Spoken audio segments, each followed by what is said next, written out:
Welcome to Champion Your Culture, the podcast, a weekly live show where we explore the power of culture and leadership in business. I'm Ryan McCarty. And I'm George Rogers, and we go live every week to learn from each other and hear from other experts about how to effectively champion our team members and ourselves. So join us live every Wednesday on our social networks or subscribe. You can listen to Apple, Spotify, and Google Podcasts. Now, let's champion your culture. I don't know why I feel like I need to smile and laugh every time we go live. You know, I think it's I'm just so excited. so exciting. It's so exciting to be with you all today on Champion Your Culture, the podcast. Sponsored by Culture of Good. Yeah. We appreciate everybody out there, as always, for joining us. We take it as an honor when you give us your attention, your time to listen to us and some of the craziest things we are experiencing, but also try to inspire, educate, and connect with you in a more powerful way on all things leadership, culture, some little D&I. We mix it up a little bit for all those who are watching on whatever platform you're watching, Spotify, Apple Podcasts, Google, whatever it may be. All those who are live with us, YouTube right now, Facebook, Twitter, LinkedIn. We appreciate everybody joining in as always. Thank you as always. And our whole live audience out there. Yeah, we got a live audience. It's actually just our reflection in the window. we got shout out to Jeff and Don every once in a while. They all walk by. And we're in this incubator. It's the baby companies and that are out there. So sometimes we get a little audience that'll walk by to try to. If you see us randomly smiling or smirking or trying to hold something, and somebody's on the other side of the camera trying to distract us. And that happens in life, ladies and gentlemen. You get distractions all the time. You just gotta. Exactly. Face. How are you doing? I'm good. I'm good. I've been here for a week. Are you tired of me yet? Are we getting there? No. All right. I don't get tired of you. Don't get tired. I'm good. I might just move in on you one day. No, doing good. We had an exciting week. Our youngest daughter, my wife Qatar and I's youngest daughter Brenna, announced a couple weeks ago that her permanent art piece will be in the Indianapolis Airport.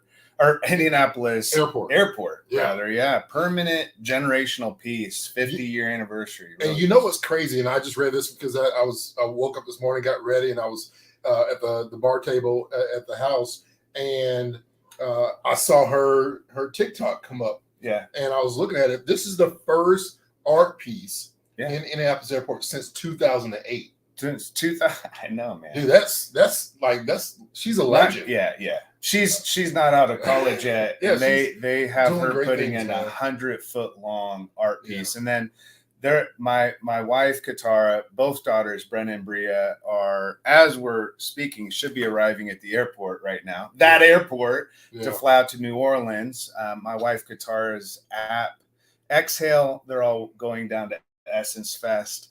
Shout out to everybody going down to Essence Fest, by the way, like 500,000 people. That's awesome. Pretty crazy. That's awesome. And she's launching her app, Exhale. Yeah, the 2.0. New version 2.0. Really awesome. Cool, robust app. Really amazing for the well-being and mental health access and resources for Black women. Really exciting about that. Yeah. And just a lot of really crazy stuff. I've seen 1:00 in the morning quite often over the last couple weeks. So I'm coming in with a lot of caffeine and adrenaline, but to be honest, I feel like physically I'm at a point where I need a nap. Yeah. I just need a nap. You know what I'm saying? Yeah. I think of everything in the world that I need right now, a 10-minute nap. So during this podcast, a little cat nap. Yeah. So I'm gonna try to do this while George takes over. You know, ladies and gentlemen, as he is taking a cat nap, I don't know if we should call it a cat nap or a culture nap, but today we are coming to you hot. And there you go. He's good. All right. I'm back. You know what's funny? I have a friend. I won't say the person's name. And then I had Jason, a good friend of mine who passed away back in March. One thing that these two guys are great at, it doesn't matter where they are. Sleeping anywhere. Jason said one thing that the Army taught him is that you can take a nap anywhere. Mm-hmm. And dude, you can come in high. I don't know how they do it, man. I gotta have a nice pillow, or at least I got to be comfortable. I mean, at this age, I got to think about how I want to feel when I wake up. Really? Oh, yeah, that's true. Because depending on how you're sleeping, man, if I lay my neck one way, that's like 2 weeks of a crook in your neck. You got to be careful. 2 weeks?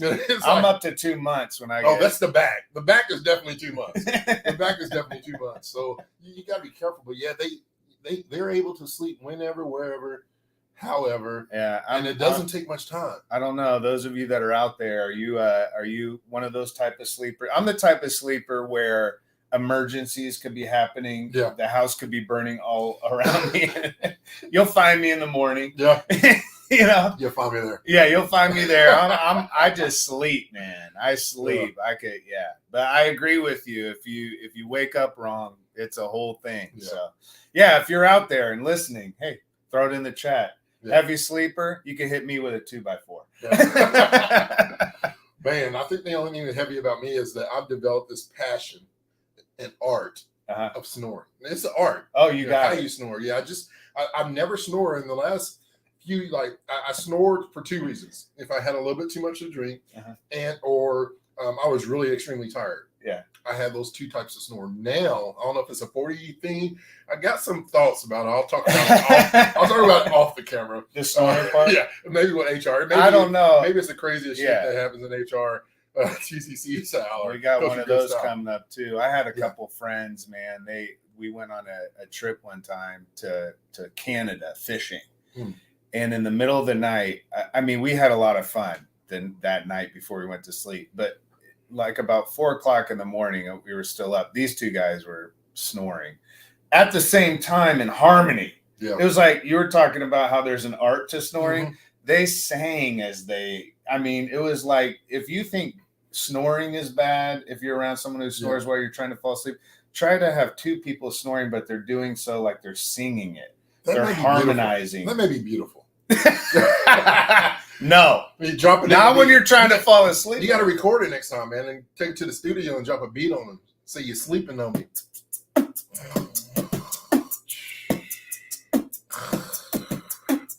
No, it doesn't work. It does not work. It does not work. We got to go a different direction. Got to go a different direction. Yeah. So what we don't want people to do is to sleep on us today. We got a very good topic that I'm really interested in. Thank you for that amazing segue, George. Passionate about you like that. Don't want them to sleep. Don't fall asleep on us. Don't fall asleep. Here's what we're talking about. We're talking about leadership, right? And how in the workplace, how you can create that culture of leadership, and by doing so, what it does to the organization, how it impacts even the individuals when everyone leads and leads well. Yeah, yeah. Well, that's the idea, right? Is how do we define leadership success? Or, as we were talking to Mike from Wiley Metal in Marion, we bring that organization up quite a bit. That company, it's manufacturing, right? And they have started a culture of good. They're doing leadership development, and it's really key to look at every single stakeholder in the business and know who's on the team, and also does everyone within that scope of work understand how they lead, right?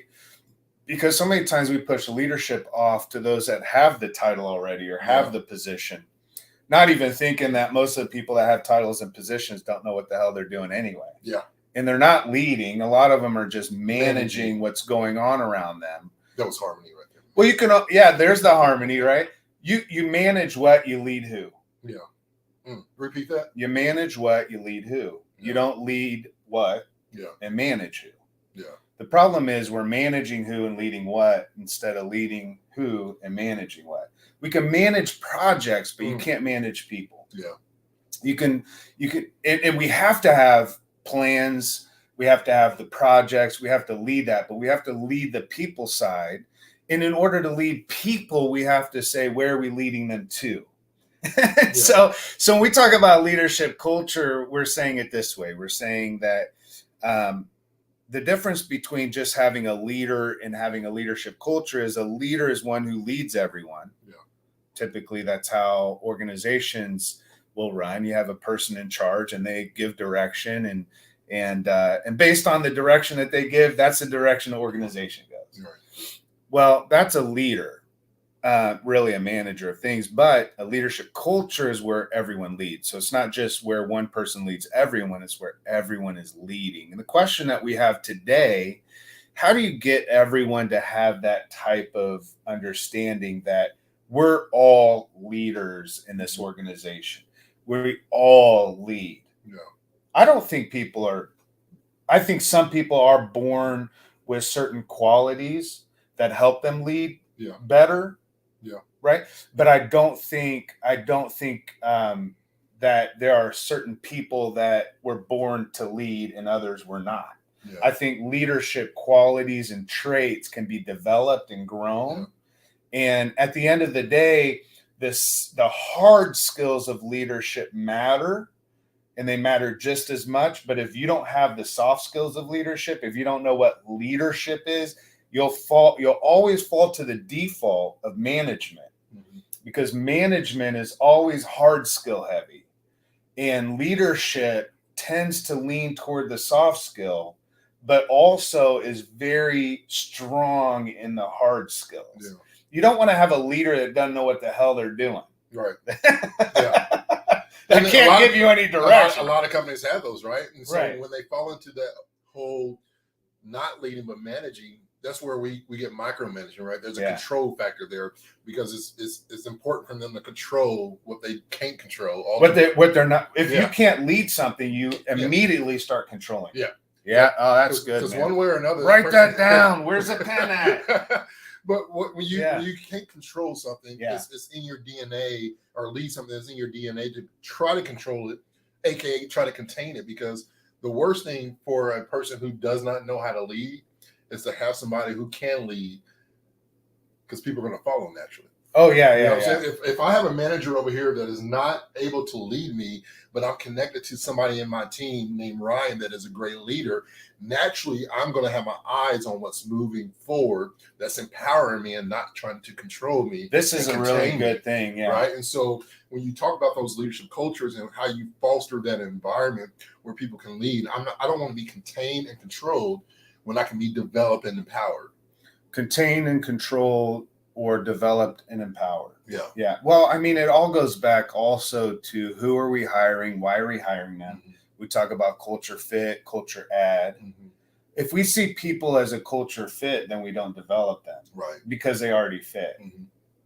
If we hire people that are already there, and it doesn't mean that we hire people that need a bunch of training. Yeah. We're talking about different than empowering people. Can start with training, but it doesn't end there. Right. We're not talking about just starting some training programs or buying a bunch of licenses to some training. We're talking about a true development process where people are actively involved in that and actively leading. When we say leading, we're saying they're setting an example for others. Mm-hmm. They're working for others, not just for themselves. Right?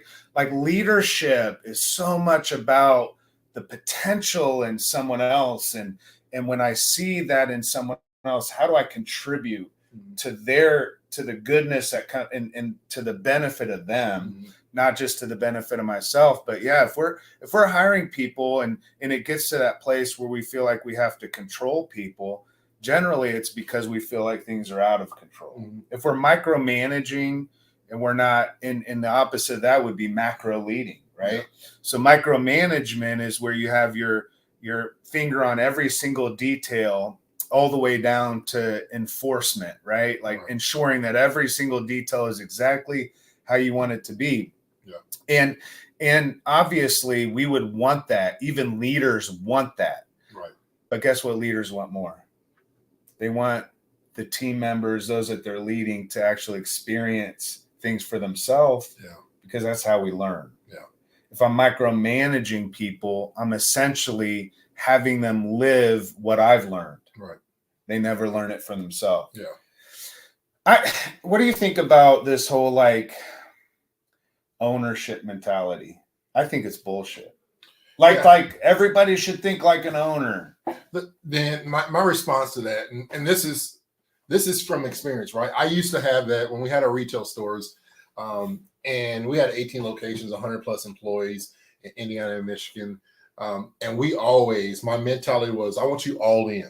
right? I want to hire people. I want people on the team that are all in. Yeah. And when I hear and I remind myself and I hear this whole take ownership, yeah, pay them like an owner. Yeah, that's just not going to happen. And it's not going to happen, right? So if you are expecting action, yeah, like an owner, then you got to give them something to react to that's going to make them think like that. The only thing they can own is the culture. We talk about that all the time. They can own the culture because culture is what they feel, believe, and behave most of the time, right? And so it's impossible and I think it's bullcrap that, you know, when I hear this still today, it's like, you want people to have ownership in the business, then give them ownership. I think the highest level that any frontline manager, leader, anybody in the organization, I think that ownership mentality, I get it. I think it's complete bullshit. And I think it's perpetuated by owners. I want everybody to think like me. Well, nobody wants to, because we know that you go home stressed. Yeah. And we just want to work and go home. And I get the concept, and it makes a lot of sense. But it's kind of like saying, how do you get your kids to think like a parent? Yeah. Become a parent. Right. There's no, you know, it just, so that whole thing is bullshit. The highest level that anyone in an organization can think like an owner is owning the culture actually of their team. Yeah. It's not even the culture of the organization, because at the end of the day, like when I go out and do keynote, just did the wound ostomy care nurses in Vegas, 1,000 nurses out there, 500 nurses virtually. The reality is those nurses, you know, it's an interesting concept to think, okay, we need all these nurses to think like an owner. But the nurses are just getting their work done and trying, you know, at the end of the day, what's happening is we have to recognize that we can't, you know, when I go out and speak over and over and over, they're like, okay, well, you had a Scott Moorhead, which for those that are listening for the first time, Scott Moorhead is the business partner with Culture of Good and help support and fund a lot of what happens at Culture of Good, also what's happening at Champion Your Culture. But, you know, at the end of the day, it's like we have to be able to think like an owner, but we can only own up to the level of our team culture, because beyond that, the leaders, the executive team, you know, at the end of keynotes, people are like, you have a Scott Moorhead. Yeah. Like, our CEO doesn't give a shit. Yeah. Yeah. Here's the reality. Like, the first step of building a leadership culture is you really do have to have an executive team. You have to have owner, like board. It starts there. Oh God. Yeah. You know, it starts there. And it's so important to have that leadership, because at the end of the day, everything's going to flow through that, right? If you are a manager underneath a leader of the owner that is piss poor, right? That micromanages everything, we're only going to be able to go as high as you're able to go, right? Right. And if you're stopped, then at some point, retention is going to it's going to drop, right? Because we're maxed out. And I see now the lack of leadership that you have. Right. What does that do to you mentally, emotionally, right? Physically? You lose that passion, you lose that sense of urgency and love for what you do and why you do what you do, right? Yeah. And that impacts others. I don't want to be around shitty Ryan, right? Right. I don't know who this Ryan is. I don't want to be around that. It affects the culture. Yeah. When we talk about the whole ownership aspect, I can only own my job responsibility because that's what I'm paid to do. Yeah. That's my job description is what I'm going to own. Right. And I'm going to do it to the best of my ability. And the first thing for me, Ryan, when I always think about this whole ownership thing in my mind for myself, I own what I've agreed to do in that role. That you can own that. I can own that. And you can own your team culture to a point. And the team culture, right? And the value that I bring to the organization in that sense. That's really the only thing you can really own. And for me, I've always taken it personal. Everything that I do right now is not for Champion Your Culture. The podcast is not for Culture Good. That's not my primary. My primary is George Rogers. Yeah. Because at the end of the day, if I do great for Culture Good, but I'm a shitty person on the outside, George Rogers' name means nothing. That means a whole lot. Your brand is your name, right? Yeah. So how am I leading we talk about this. Leadership is how well you're leading you first, right? Yeah. Leading you. And so when I'm owning things, the first thing that I come up with is, how does this make George look? Right? Not Culture Good, not Ryan. No, those are important to me. You're important to me, right? Culture Good is important to me. Yeah. The podcast is important to me, but George Rogers is the name that's going to go on the tombstone and how people are going to reflect on that, right? That's awesome. And so how we own who we are, and what we mean to other people, because there's 2 or 3 people that I'll call in the midst of any crisis. Yeah. And you're only as good as your name. Right? Yeah. Yeah. People call your organization, your business. Customers are calling, new customers are calling, right? They're calling because your name, your brand means something. Yeah. They know that you have a solution that can be called upon. Right. Right. And when you don't, it's usually a bad it's not, right. It's bad ownership, bad leadership. Yeah.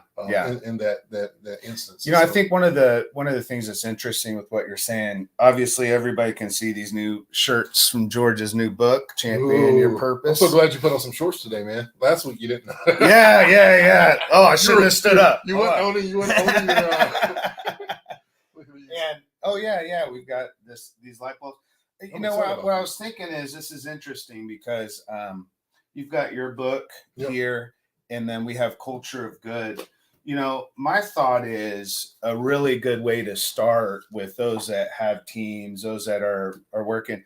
I would like to do a package with both of these books. Okay. All right. And what I'd like to do is we want to build our audience, not just on what our socials that we currently have, but you just loaded finally we've reached a year as a podcast. Thank you for all of you that just join us every single week. I know it's a big commitment. But I thought, hey, let's look at who's following us on any of those channels on Champion Your Culture: Twitter, Instagram, LinkedIn. Is that it? Facebook. All right. So we're all on 4, and we just launched them like last week. And so we're going to look at people that are following us and sharing this podcast. So if you follow us, we'll pull your name. Also, if you share, we'll pull your name again. We're going to be sending out both of these books. And here's why. When you're talking about leading yourself and then leading the organization, this is a lot about leading your team and the organization. This is a lot about leading you. Yeah. And I think it'd be really good for those that are listening to have both of these. Start with this one and have each of your teams. So order as many as you can for each of your team of this book, and as well as this. But first, make sure that they read this. What we want to do is get both of these out to a few people. So if you follow us on any of our socials or you share it, we'll send out both of these to you. All right. So you can start this journey. And what's great about both of these is it's not just a book, it's a workbook. Yeah. So there's work to be done in this, and there's also work and action steps and questions to ask you and your team throughout my book as well. This is about leading you. This is about leading your team and your organization. I think both of these together, if you go on and follow us on our socials or share, we'll pull some names and let you know who won. That's a good idea. Yeah. Well, look at that, spontaneous. This is live, ladies and gentlemen. And anything can happen. Anything can happen. You ready to share some funniest? Yeah. Before we get, I'm ready to diving into this deepness, but I want to. Yeah, we got some. All right. Here's the craziest shit in HR.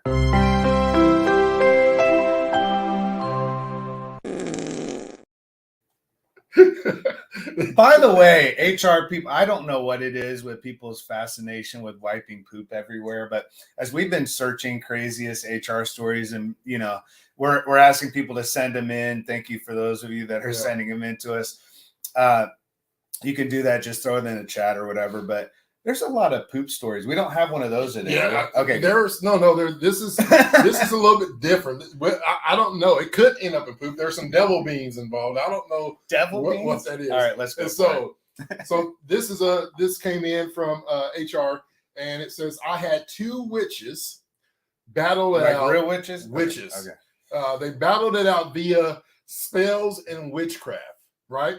It ended up with the devil beans being stuffed into the uniform of one of those witches. Now, pause. I don't know what devil beans are. So if somebody, I don't want to talk to a witch, or I don't know. I'm gonna have to look and research and maybe reach out and see what devil beans were. But it says actually, just go to Taco Bell. Yeah, Taco Bell's got devil beans.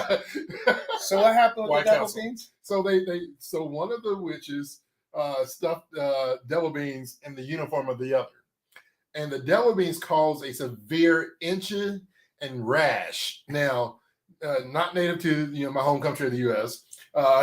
Ended with the HR lady being in a hazmat suit. She said she got to jump into a hazmat suit, cleaning out a locker, and one of which being fired for malicious intent on another employee.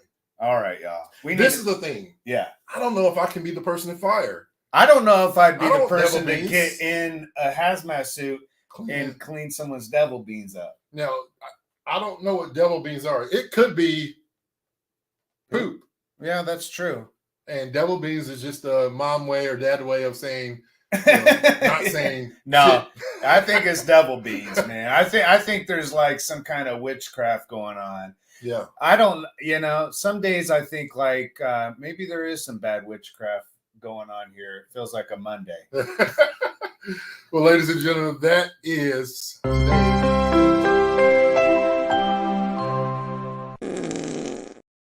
And we want to bring that segment to you by The Culture of Good. We have a 2-day training coming up. Here's more about that.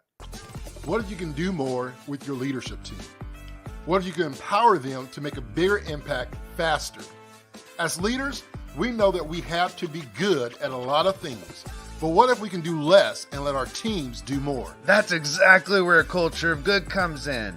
We offer solutions for every step of the culture and leadership development process, from strategy and workshops to buy-in processes, so that you can empower your employees to fulfill their purpose and make an impact on your company. We believe in empowering people, and that's why we're offering 10% off our Culture Champion certification for any team who mentions Champion Your Culture when they reach out to us on cultureofgood.com. Reach out to us today. George, good news. Not only do we have the 10%, we're giving 15% off right now. Yeah. So reach out to us if you are a culture lead, you're in charge of employee or customer engagement, community impact, all of those things that drive culture drivers. If you're a driver of culture for your team, your organization, or you just have an interest in making a difference to your work. Yeah. That's what I love. We have individuals come to our 2-day certification training. It's full of workshops. You learn the tools and tactics and everything that you need to go back to your organization with a solid plan that you can start leading a culture of good, creating and sustaining something that people can be really proud of. So if you've been scratching your head, like, how in the world do we increase employee retention? How do we get people to really buy in? Well, if we want people to buy in, we have to know what they're buying into. Yeah. We have to create a culture that people want to work in. Yeah. And if we don't, we know that we have a leadership culture that people don't want to work for. Yeah. So that is what we're doing over those 2 days, July 11th and 12th in Indianapolis, Indiana. If you can be with us, reach out to us today. Time is short. Yeah. Seats are limited. We want to make sure that you are able to participate in that. And again, it's 15% off right now, which is really great. So join us. As we get back into this conversation, Ryan, and I'm thinking about some of our last cohorts that we've done, certifications, and then having Mike Weiler and him been a part of our group last year, and seeing the action that he's taken. And we're trying to rein him back, man. He's like going and going launching. I'm like, would you stop doing so much, man? And so it's so great to see one of our champions. That's our alumni actually applying these things and coming back for more. Yeah. What's the next step? How can we now organize this area to do and function? And so it's so great to see leadership culture in action from one of our certified But what's champions. great is we're not going in to do it. Yep. That to me is everything. Yeah. Because so many consultants, coaches, whatever it is, they have to be involved, like hands-on. Yeah. And there's nothing wrong with that. And we can do hands-on. But to be able to have someone that comes and meets with us and we strategize and say, here's your action plan, they'll go back and implement. Yeah. To give people something to implement really matters. And that's why, and I say that also because we don't want to just have these conversations. Yeah. We want to empower people in the same way. That's why we call it the champion certification, because if you're championing culture, who's championing you? Yeah. Right? Who's your champion? Who's behind you saying you got this? Yeah. And giving you advice and coaching, but doing so in a way that is developing your leadership traits and qualities so that you can go back into the organization. And that's what happens internally in building a leadership culture. Yeah. You brought it up earlier. Culture is how most people feel, believe, and behave most of the time. Mm-hmm. So if there's a leadership culture, most people are feeling, believing, and behaving like leaders. Yeah. How do leaders behave? Well, that's the question. How do they behave in your business? Yeah. So, it's great. Are they leading by intimidation? Are they leading if leaders? So that's the example. Yeah. Right. So it really comes down to that. Yeah. So we talked about leadership culture and how vital it is, a vital component for organization, and the importance of it really creating that having that foster and that atmosphere where there's no intimidation involved. Mm-hmm. Right. We talk about when I grew up, things that were taught to me were lead by example. Yeah. And some of those examples was not always great. Right. But for me, I led by what I did not want because of what I saw. Yeah. Right. I did the opposite of the micromanagement, the verbal abuse and intimidation, because I didn't respond well to that. And so when we talk about lead by example, what is that example if you've never been shown? Right? It's the experience of I went through traumatic leadership. I went through a lot of micromanagement.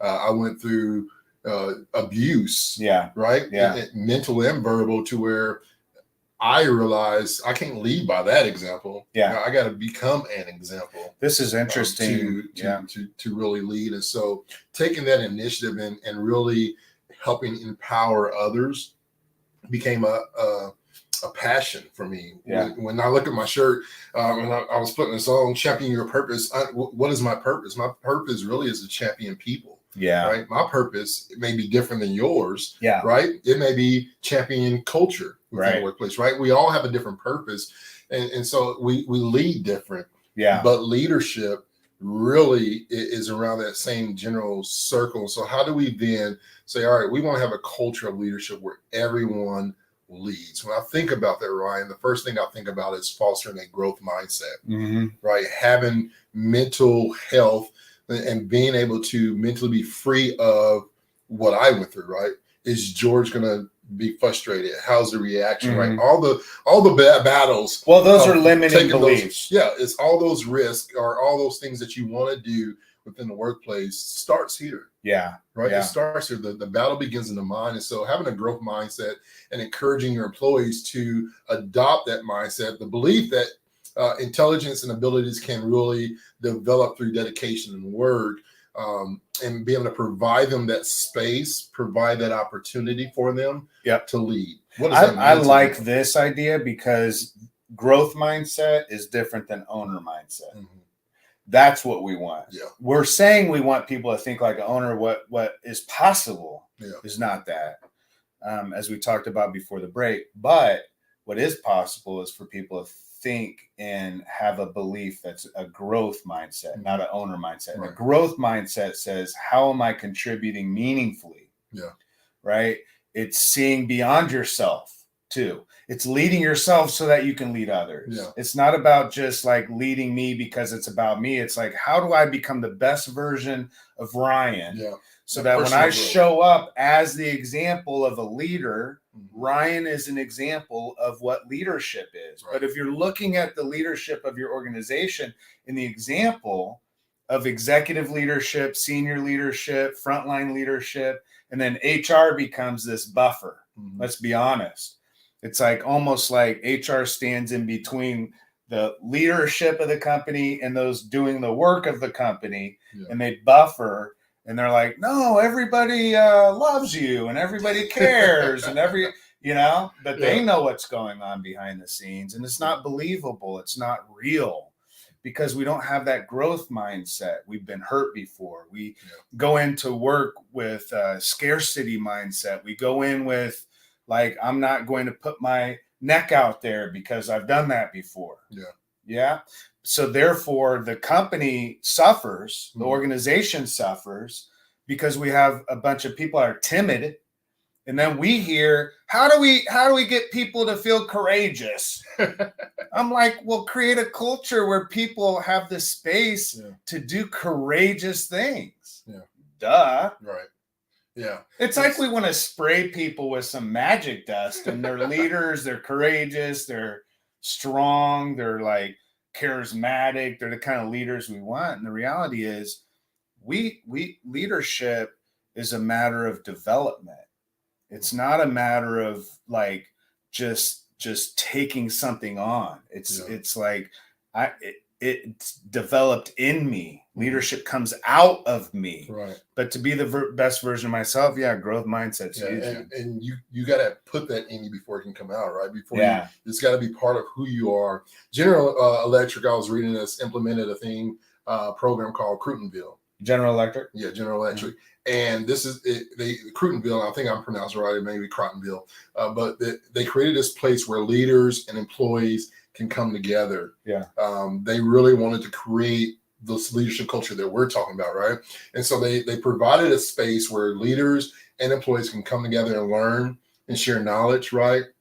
Creating that space so that I can bring something to the table and also hear other peers, right? Yeah. Not just leadership coming down and trying to teach, but I'm hearing experiences of people who are on my level, who look like me, who are part of the team, right? Mm-hmm. The front line. And this resulted in a leadership culture that prioritized personal growth. What about company growth?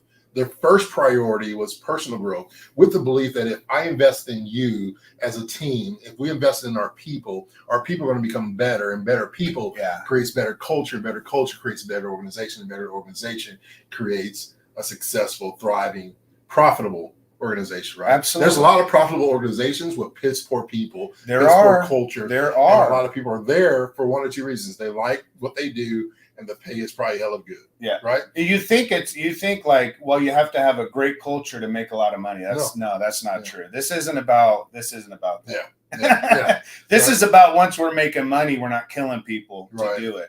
Yeah. Literally 120,000 people die of stress-related illness because of work. It's work-related stress. A year annually in the US, 120,000. Yeah. Could you imagine? I mean, I can't even wrap my head around that. Yeah. And that's a reality that we face. And I think once we build a leadership culture, then that creates a space. And I love the idea of connecting people, because if you want to have a leadership culture, get people around the leaders that are already there. Right. Because if leadership is example, then the leadership in your business is the example of your culture. Right. So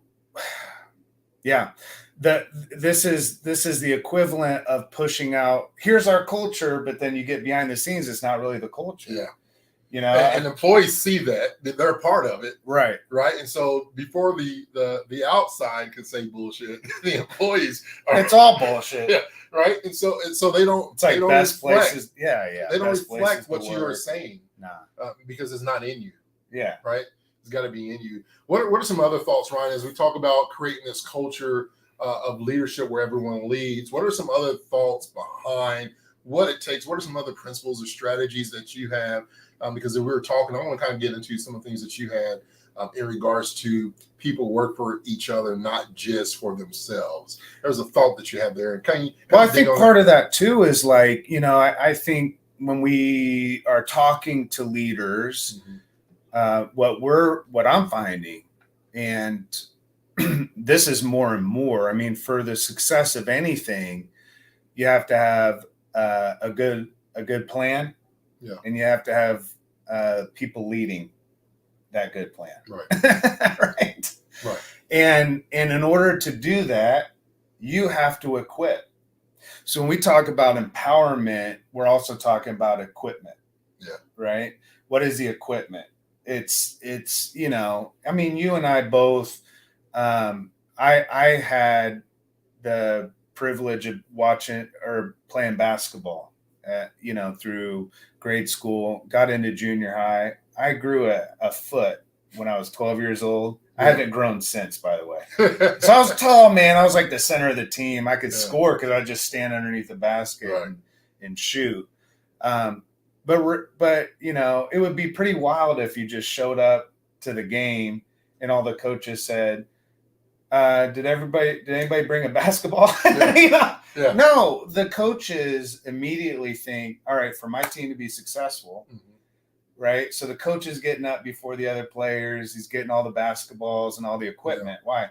Because it's with equipment that we equip people. Yeah. You can't win a game if you don't have the right equipment.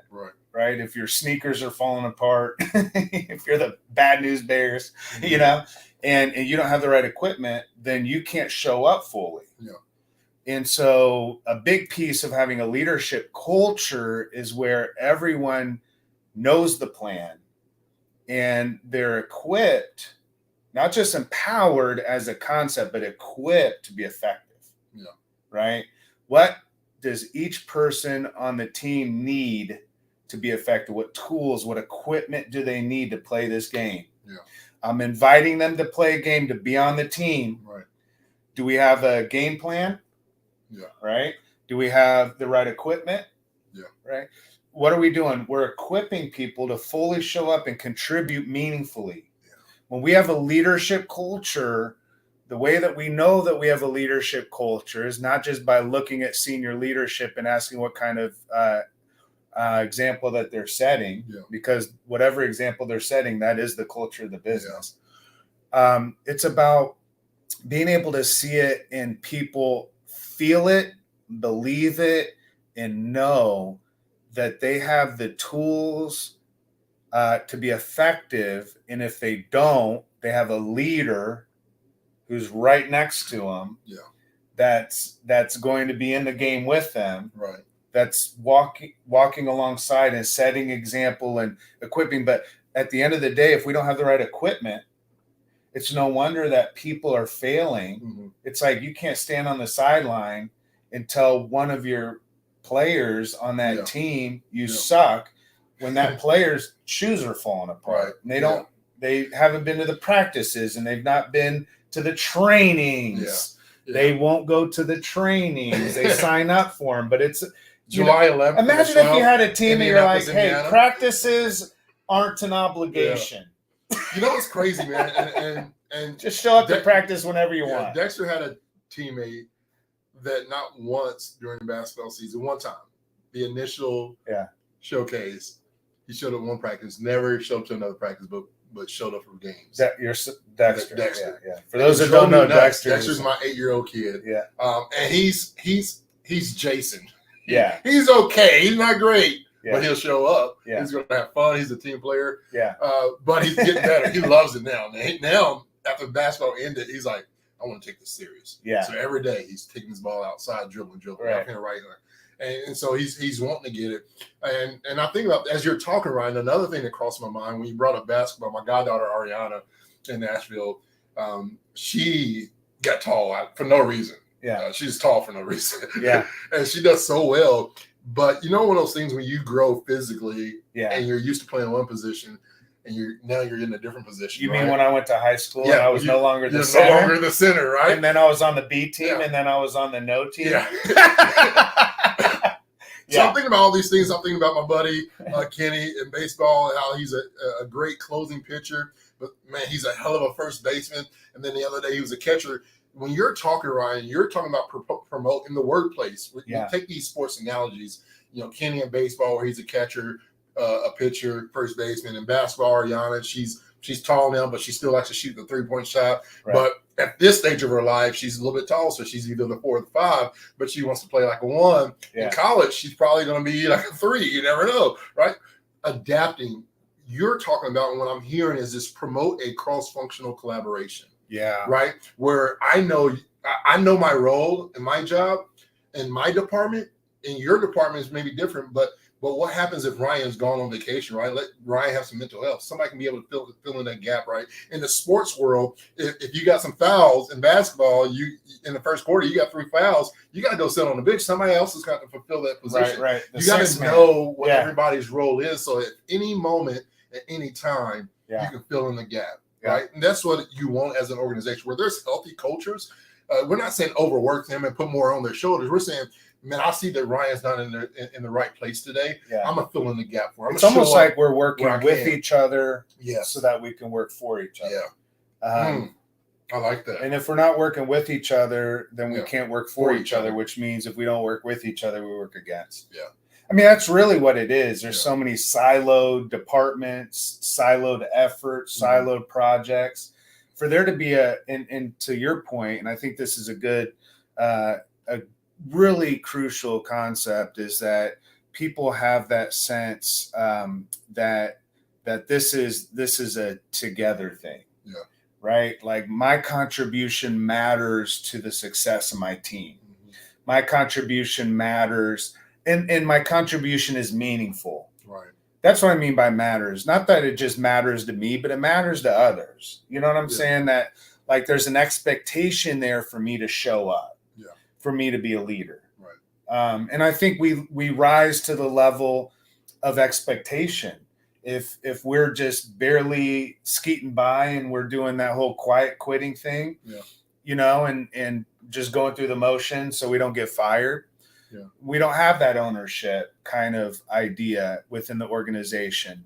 And we can't get there in terms of owning the team culture or owning your own contribution until we have that, until we have the space for people to know that my contribution means something to the success or the detriment of my team's objectives and goals. Yeah. It's almost like my individual development plan, my IDP contributes toward my TDP, my team development plan, which ultimately contributes to driving the success of the organization. Yeah. And that 3-tiered layer of development and showing up to trainings. I go back to so many people, organizations like, well, if you want to be a leader, invest in yourself. Here's some trainings available for you.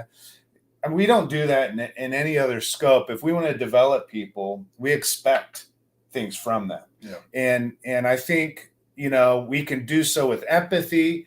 We can do so with not overstressing and overburdening people. But for me to put expectations on you is me also being a leader in your life. Yeah. It's not just sitting back and saying, George, no matter what the hell you do, it's all good. That's not how it works. And we're not saying that. There's policies, there's procedures, there's a plan. We talked about that. A good plan has guardrails. We have to behave as a leader to set the example. But behavior comes from belief. If I don't believe that I'm a leader, I won't behave like one. Right. Yeah. If I've been told my whole life growing up that I'm, rebellious and I, can't contribute to anything and I'm good for nothing and I'll never be successful, that's a mentality I have to break. Right. Because if I don't, my behavior will follow that. So I have to start believing and seeing myself as a leader, which means I have to feel it. Yeah. How do I feel it? Sometimes you just have to start from a place of behavior. Yeah. Where you have to start functioning and acting like a leader until it starts to feel like something.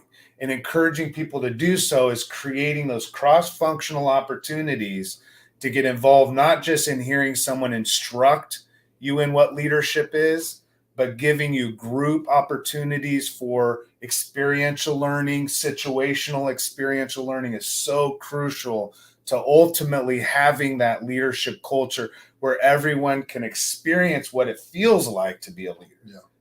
Yeah. Not just to be led. Yeah. And that comes with accountability. Accountability. Yeah. That expectation of, George, I see more in you than you see from yourself, right? That's the expectation. It's believing in someone and behaving in a way around them that brings out the best in them. We want to see that throughout all your organizations, all you that are jumping on right now. I know some of you are like, man, this is kind of frustrating because I want this. Yeah. And we want it to be frustrating. We want you sometimes to jump on and feel like, you know what? I want to work in an organization that has that type of culture. Well, guess what? You can't get there unless you start implementing a plan. And that's why we're encouraging you to join us on July 11th and 12th. Quick plug for that. That's our champion certification. You got to know that you're championing a plan. Yeah. So that you can champion people in the plan. Yeah. And that is so key to what we're going to develop while you're here with us on July 11th and 12th in Indianapolis. But George, this conversation about a leadership culture going beyond just having a leader. Yeah. So key. Yeah, it is. It's, I think about everything that we talked about, fostering that growth mindset, promoting that cross-functional collaboration, developing those, everything. Communication is the key, right? That's part of that providing that autonomy and that accountability. When it comes to direction, autonomy and accountability is really good because autonomy gives them the freedom of choice and of leading their decisions and their behavior and all of that. Yeah, and recognizing with accountability.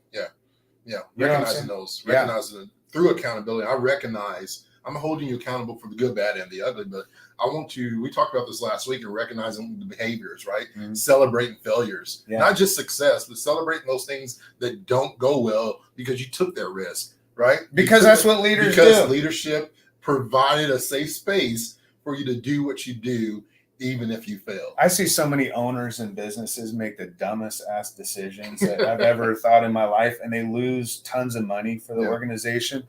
And then you have somebody, in IT make one mistake and it costs the company $3,000 and they get fired. Yeah.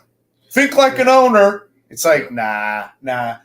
We want you to think like a growth mindset. Think with a growth mindset. Think with a leadership mindset. Think about what example is Ryan, what example does George set in our expressions and the way we carry ourselves and how we encourage others and how we show up for people and how we how we keep people accountable, how we're accountable to ourselves, all of those things. At the end of the day, it's up to us. Yeah, it is. We have to lead ourselves. We got to embody that. Yeah. Awesome. Well, thank everybody. We can go on and on and on. I'll talk for another 2 hours. 2 hours or so. And we can.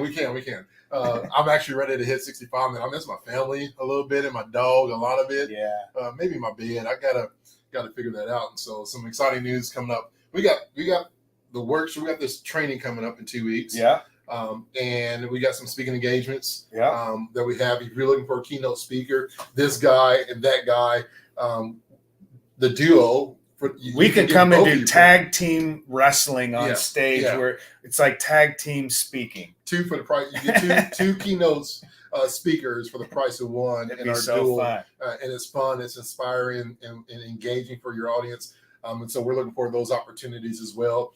And leadership development and coaching. I know we got workshops, keynotes, and coaching. And so you can find out more on cultureofgood.com, which is right over here somewhere on your screen. And you give more information about all those things on leadership development, coaching, and keynote speaking. Learn more at cultureofgood.com. And we'll see you back here next week for Champion Your Culture. Hi, friends. Thanks for joining us on Champion Your Culture podcast today. We're so excited that you're here and want to invite you to connect with us. You can watch the show weekly on Facebook, Twitter, Instagram, YouTube, or LinkedIn, and listen anywhere you get podcasts.